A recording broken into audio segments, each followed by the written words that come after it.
Would I buy these personally? The material itself, it just feels really cheap. This kind of reminds me of like a tablecloth you might have at home or at a restaurant. All right, what do you have for me this week? Okay, Essentials Fear of God. It's probably one of our first videos to ever go viral. That one was really poorly made. Let's take a look at Essentials again and see how this garment is. So we have a zippered poly bag here in the smoked black. So we have nylon twill. It's almost like a shell material. Okay, we have some loose threads here. Elastic bottom, we have plastic zippers here with dyed to match zippers and trims. We have dyed to match drawstrings here. The intent behind these is to be matching the brand itself. Okay, and we also have a liner in here. So a nylon twill on the outside, polyester liner. So the reason why you're gonna want a liner on a pant like this is the twill itself is more of a stiff fabric. It's a weave, so there's gonna be zero stretch in this fabric. But it being more of a stiffer fabric and being more of a twill, if you don't have a liner, it's actually not gonna be that comfortable to wear because you're gonna kind of feel the resistance of the pants when you're walking because it's more of a structured fabric. The nylon twill itself is not gonna be very moisture absorbing. So if you're sweating in the summer, these pants will just stick to your legs and be really uncomfortable. With the liner, you're gonna get a little more comfort in there. However, it's also gonna be really warm because now you have a little like insulating layer of air between the two. More loose threads over here. So when you're making a twill, think of it almost as almost like a basket weave. If I were to simplify what a weave is just think of it as like a basket. You know, you have your up and you're down and you're kind of basically doing this with the fabric. But once you start removing these ones, there's not a lot holding the next one back in. And you're gonna get issues like that happening. Right over here, this is actually a really good example of what happens with a weave once there's been tension on it. You're gonna see here it's starting to separate. And these yarns are getting pulled over. And once it starts happening to your pants, there's no going back. This is just gonna further exacerbate every time you wash these, every time you wear these. This is just gonna further separate. Okay, I see it over here too by the pocket. And you'll see here where it has not happened yet. The material itself, it doesn't feel like luxurious. It feels like very generic. In my opinion, it feels like a very generic nylon twill. I've seen them hundreds of times. We have a gusset panel here. The polyester liners, I was gonna say it's soft, but it's just a generic polyester liner. I do like the fact that they do have all these trims, what we call in the industry DTM or dyed to match. It's not something a lot of, let's say, smaller brands can actually get right because when you look at the nylon twill, the shell on the outside, you look at the polyester and you look at the strings, these are actually all using different types of dyes. So you're gonna need an experienced dye house to be able to get to the right Pantone. And there's probably a lot of what we call lab dipping to get it right. You know, you also have your trims and you're just gonna give your manufacturer, in this case, a Pantone U to match the rubberized zipper to the base fabric itself. All right, so before I actually take this apart, let's try this on and see how it fits. So overall, it's a baggier fit. We have a nylon shell on the outside, polyester lining. We have a extra long drawstring here. Obviously the Fear of God branding over the crotch. And we have zippers on the cuffs. So when it comes to zippers on the cuff, I think a lot of guys think it's cool and they like to buy zippers on cuff, but nobody uses them. Depending on who your fit model is when you're developing the garment, if they're slightly taller and they actually have longer legs versus someone who has shorter legs or a longer torso or shorter torso, it's going to affect how it's going to fit on other body types. And you see a zipper right here. The zipper is actually probably bowing out right now. That's because it's very stiff and it's at the bottom of the cuff. So all the weight of the garment is going to drape nicely, and then that zipper is going to be holding that fabric up. So in terms of improving this fit, I would actually just remove the zipper. It's going to drape a lot nicer. All right, so now that we've taken a look at how it fits, you know, revisiting this zipper again, I think if you're a brand and you're creating a garment, putting the zipper is a cool design element, and I think a lot of people like the idea of it, but I don't know anyone that actually uses the zipper. When designing garments for our clients, yeah, we can include it, but I typically advise our clients to save on the cost of this and put it into somewhere else on the garment to make it higher quality. Because when it bunches up on your leg for different heights, it's just not something that looks really good. All right, so we have our main tag right here. We have our care labels over here. Essentials Fear of God, men. Seems like it's obviously a men's garment. It seems like a little bit of a necessary piece of the hang tag. So let's take these. I like the fact that it's very on brand.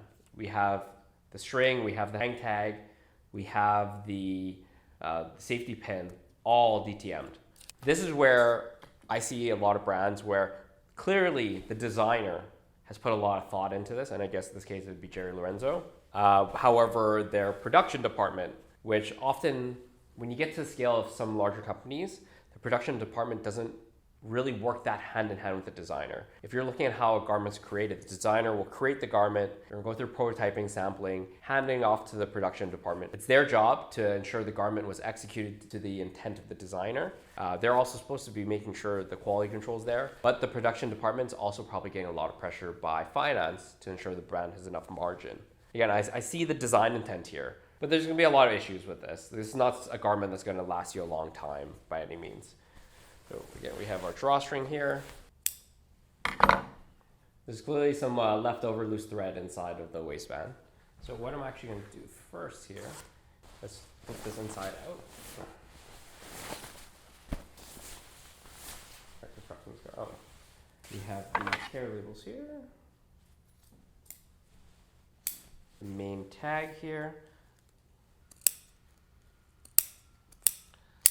So the last one actually had a little Easter egg on the inside. Let's see if it's still present here. Yep. It says essentials on this woven label with a raised rubber print.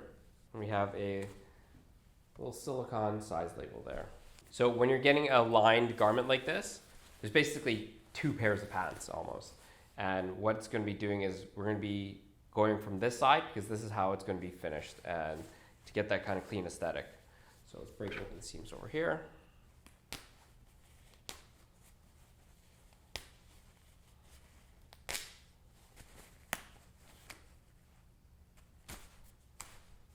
So see here, this is actually the elastic. And the way you're actually sewing is you have a machine that'll actually grab this and put this and stretch this out fully.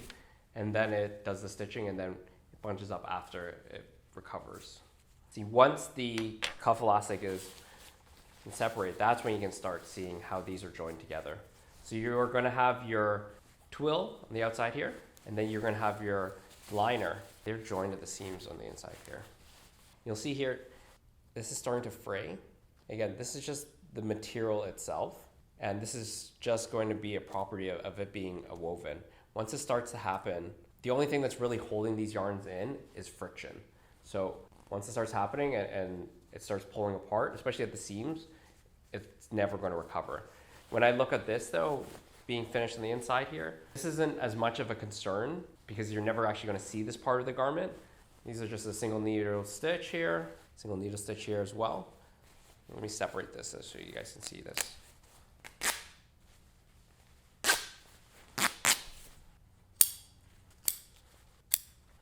Now that we've actually separated it from the cuff, now we're able to separate the liner from the body of the fabric. So we have liner on this side, we have twill on this side. This is actually how it's going to be constructed. You're first attaching them at the waistband, and then you are going to be finishing it on the cuff to give it that cleaner aesthetic. So they left a lot of Easter eggs on the inside. So there is your liner.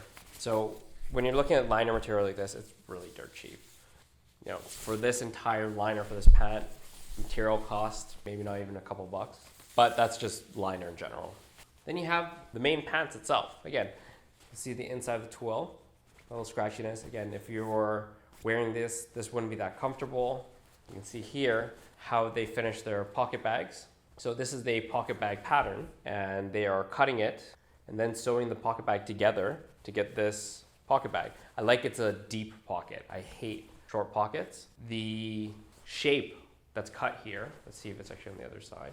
When I look at these pocket bags here, you see where the stitch line is and where the design intent of the pocket is. It goes a little deeper in the middle. However, looking at the pocket bag patterns, they don't really line up and they're not the same shape. So that leads me to believe this is all hand cut and not cut by a robot or machine. When you're cutting with a machine or automatic cutter, you're gonna get a lot more consistent pocket bag or consistent patterns in general. But there's a little variation here, so it leads me to believe this has been hand cut. I do like that they bar tack the pockets at the top and bottom just to give it a little more security. More different parts. Stretches this all out. Not the same as a neck ribbing, but this machine will actually stretch it out and it automatically feeds through the entire tube. So now that we've taken apart, here's all the components you need to make this track pant. We have our zippers, elastics for cuff and waistband. We have our pocket bags. We have our polyester liner. I left this together just so you guys can see what the pant actually looks like. We have our gusset panel. We have our leg panels. We have our drawstring, our care labels, hang tag, as well as brand labels. All right, so now that you've seen all the components to make these track pants, as you can see, there's a lot of steps. And for $125, I would say the workmanship is pretty good.